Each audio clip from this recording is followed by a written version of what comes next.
ఇలాంటి పరిస్థితి ఇలాంటివన్నీ జరుగుతూ ఉంటాయి. వాస్తవాలన్నీ ఈ రకంగా ఉంటాయి.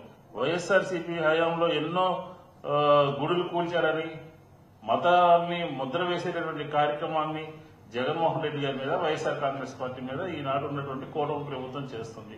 నేను ఒకటి అడుగుతా ఉన్నాను. ఈరోజు నిన్న కేబినెట్ మీటింగ్ జరిగింది. కేబినెట్ మీటింగ్ జరిగిన తర్వాత ఈ రాష్ట్ర హోంమంత్రి గారు ఏం మాట్లాడారో ఒకసారి మనం చూద్దాం, వినండి. ఆంధ్ర రాష్ట్ర ప్రజలందరూ వైఎస్ఆర్ కాంగ్రెస్ పార్టీ మీద జగన్మోహన్ రెడ్డి గారి మీద ఏ రకమైనటువంటి కుట్రలు జరుగుతున్నాయి ఒకసారి మీరే చూడండి. ఈ మధ్య కాలంలో జరిగిన సంఘటనలు మీకు తెలిసే ఉంటారు. నరసన్నపేటలోని ఒక టెంపుల్ మీద వెళ్ళి జీసస్ వర్డ్స్ రాయించారు, ఒక చర్చ్ దగ్గరికి వెళ్ళి జై శ్రీరామ్ అని రాయించారు. అంటే ఇలాంటి సంఘటనలు చూసుకునేటప్పుడు ఏదో విధంగా మత కల్లోహం తీసుకురావాలి, ఇక్కడ law and order issues create చేయాలి అన్న ఒక దృక్పథం అనేది చాలా క్లియర్ గా కనిపిస్తుంది. ఇది నేను చాలా సందర్భాల్లో చెప్తానండి. ఒక క్రిమినల్ పాలిటిక్స్ లో ఉంటే ఎటువంటి సంఘటనలు జరుగుతాయో అదే సంఘటనలు ఇప్పుడు వాళ్ళు పునః చేయడానికి రెడీ అవుతున్నారు. నిన్న కేబినెట్ లో చంద్రబాబు నాయుడు గారు చెప్పారు, ప్రజల్ని చైతన్యపరచండి అని చెప్పిన దరిమిలా ఆవిడ వచ్చి ఈ రకంగా మాట్లాడారు. ఈ రకంగా మాట్లాడటమే కాదు, అసలు అక్కడ జరిగినటువంటి వాస్తవం ఏంటని చెప్పని ఆ ప్రాంతానికి సంబంధించినటువంటి ఎస్పీ గారు వచ్చి వాస్తవం చెప్తున్నారు, వినండి. హిందూ టెంపుల్స్ ఏవైతే ఉన్నాయో దాంట్లో క్రిస్టియన్ స్లోగన్స్ ఏవైతే రాస్తారో ఆ కేసుకి సంబంధించి డీటెయిల్స్ చెప్పడం కోసం ఈరోజు ఇక్కడికి వచ్చాము. సో దీని మోటివ్ ఏంటంటే మనకి ఎలమంచిగా చుట్టుపక్కల విలేజెస్ సంబంధించి ఇప్పుడు ఆల్రెడీ బాగా రన్ అవుతున్న చర్చ్ ఒకటి, బ్రిడ్జ్ దగ్గర ఉన్న చర్చ్ ఒకటి. రీసెంట్ గా ఏంటంటే ఆ ఎలమంచి విలేజ్ అవుట్స్కట్స్ లో ఒక కొత్త చర్చ్ కన్స్ట్రక్షన్ చేయడానికి వాళ్ళు ప్లాన్ చేసుకున్నారు. ఇంకొక పాస్టర్ ఎవరైతే ఉన్నారో వాళ్ళు ప్లాన్ చేసుకున్నారు. సో ఎప్పుడైతే వాళ్ళు ప్లాన్ చేసుకున్నారో ఈ ఇక్కడ గుడి చర్చికి రావాల్సిన మన భక్తులు మన క్రిస్టియన్స్ ఎవరైతే ఉన్నారో వాళ్ళు రావడం తగ్గిపోతుంది అన్న వర్షంతో ఈ ప్రాబ్లమ్ క్రియేట్ చేస్తే విలేజెస్ ఆటోమేటిక్ గా కొత్త చర్చిని కట్టడానికి అపోజ్ చేస్తారు. కాబట్టి సో ఈ పాస్టర్ అన్నవాళ్ళు ఆలోచన చేసి ఆ టెంపుల్ రాపిస్తూ లోకల్ విలేజెస్ ఎవరైతే ఉన్నారో చర్చికి అపోజ్ చేయడం జరుగుతుందన్న ఒక ఆలోచనతో ఈ కాన్సెప్ట్ మనకి క్లియర్ గా తెలుస్తోంది. బాధ్యత కలిగినటువంటి ఆంధ్రప్రదేశ్ హోంమంత్రి గారు మాట్లాడినటువంటి మాటలు అబద్దాలని, అక్కడ ఉన్నటువంటి వాస్తవాలని ఆ ఎస్పీ గారు వచ్చి ఆ ప్రాంతానికి వెళ్లి ప్రెస్ కాన్ఫరెన్స్ పెట్టి చెప్పడం జరిగింది. రెండు చర్చిల మధ్య ఉన్నటువంటి దానికి అక్కడ జరిగినటువంటి సంఘటన అని చెప్పారు. కానీ హోంమంత్రి గారు ఏం మాట్లాడారంటే క్రిమినల్ పాలిటిక్స్ లో ఉంటాడు. ఇలా అబద్దాలు చెప్పేవాళ్ళు, అసత్యాలు చెప్పేవాళ్ళు, తప్పుదారు పట్టించేవాళ్ళు, ప్రజల్ని తప్పుదారు పట్టించేటటువంటి వాళ్ళని క్రిమినల్స్ అంటారు.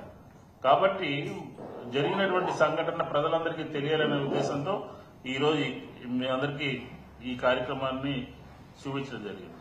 మా హయాంలోనే హిందూ మతం అనేది వర్ధిల్లింది ఆంధ్రప్రదేశ్లో. ధార్మిక ప్రపంచం లేకపోతే ఆధ్యాత్మిక ప్రపంచం అంతా కూడా వర్ధిల్లింది జగన్మోహన్ రెడ్డి గారి హయాంలోనే అని చెప్తాం. ఎందుకంటే మీరు చూడండి, బ్యారేజీకి యువతల విజయకీలాద్రి అని చెప్పని ఒక కొండ ఉంది. ఆ కొండ చిన్నజీయర్ స్వామి వారు అక్కడ టెంపుల్ నిర్మించాలి అని చెప్పని 14-19 మధ్య తెలుగుదేశం ప్రభుత్వ హయాంలో ఆ ప్రభుత్వాన్ని అనేక పర్యాయాలు అడగడం జరిగింది. అయినప్పటికీ కూడా నిర్ద్వందంగా తోసిపుచ్చారు. అదే జగన్మోహన్ రెడ్డి గారు 2019లో అధికారంలోకి వచ్చినటువంటి వెనువెంటనే వారు అనుమతి ఇవ్వడం జరిగింది. చిన్నజీయర్ స్వామి వారు ఒక ఆధ్యాత్మికమైనటువంటి కార్యక్రమాన్ని అక్కడ తీసుకుని అక్కడ నడిపిస్తా ఉన్నారు. అట్లాగే గణపతి సచ్చిదానంద స్వామీజీ, ఆ స్వామీజీని మొన్నే కలిశాము. ఆ స్వామీజీ సంబంధించినటువంటి అనంతపురంలో వారికి సంబంధించినటువంటి ల్యాండ్ ప్రభుత్వంతో అనేక ఇబ్బందులుంటే గౌరవ ఆనాటి ముఖ్యమంత్రి గారి దృష్టికి వెళ్తే వెంటనే దాన్ని ఆ ఆశ్రమానికి, గణపతి సచ్చిదానంద స్వామి వారి ఆశ్రమానికి ఇవ్వటం జరిగింది. ఆయన కూడా చాలా సంతోషం వ్యక్తం చేశారు.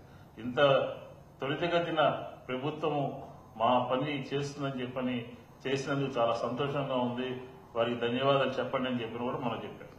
అలాగే స్వరూపానంద స్వామి విశాఖపట్నంలో హిందూ ధర్మాన్ని ప్రచారం చేసేటటువంటి వాళ్ళు, హిందూ ధర్మాన్ని కాపాడేటటువంటి వాళ్ళు, హిందూ ధర్మాన్ని సమాజంలో మంచి చెడు చెప్పేటటువంటి ఇలాంటి స్వామీజీలకి మా ప్రభుత్వ హయాంలోనే భూమి ఇస్తే ఆగ మేఘాల మీద దాన్ని రద్దు చేస్తారు.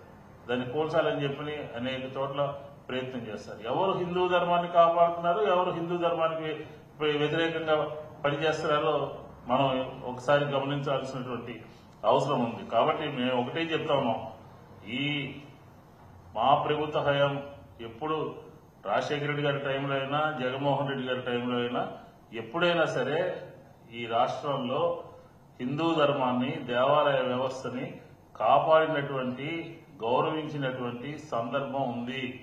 మీ హయాంలో పుష్కరాల్లో చనిపోవటము, పుష్కరాల్లో గుడులు కూలగొట్టడము, ఈ రకమైనటువంటి దుష్ప్రచారాలు చేయటము, ఈ రకంగా ప్రజలు జగన్మోహన్ రెడ్డి గారి మీద, వైఎస్ఆర్ కాంగ్రెస్ పార్టీ మీద బుర్ర చల్లటము, దాన్ని తుడిచివేటటువంటి ప్రయత్నం చేస్తూ డైవర్షన్ పాలిటిక్స్ కి తెరలేపుతున్నారు అని చెప్పి ఈ సందర్భంగా మనం చేసుకున్నాం. కాబట్టి మిమ్మల్ని చూసి నేర్చుకోవాలి. ఏం నేర్చుకోవాలండి మిమ్మల్ని చూసి? మీ హయాంలో మీరు చెప్పినటువంటి అబద్దాలు కానీ, మీరు చెప్పినటువంటి మోసాలు కానీ, ఈ రాష్ట్రంలో జరుగుతున్నటువంటి అఘాయిత్యాలు కానీ, దోపిడీ కానీ, ఇలాంటిగా మిమ్మల్ని చూసి నేర్చుకోవాల్సింది. కాబట్టి హిందూ ధర్మం కాపాడటంలో కానీ, అలాగే హిందూ ధర్మం ప్రజల యొక్క మనోభావాలని పరిరక్షించడంలో కానీ, తిరుమల తిరుపతి దేవస్థానానికి సంబంధించినటువంటి వ్యవహారాల్లో కానీ ఎక్కడైనా సరే మమ్మల్ని చూసి, జగన్మోహన్ రెడ్డి గారిని చూసి మీరు నేర్చుకోవాలి అని చెప్పని ఈ సందర్భంగా తెలియజేస్తాం.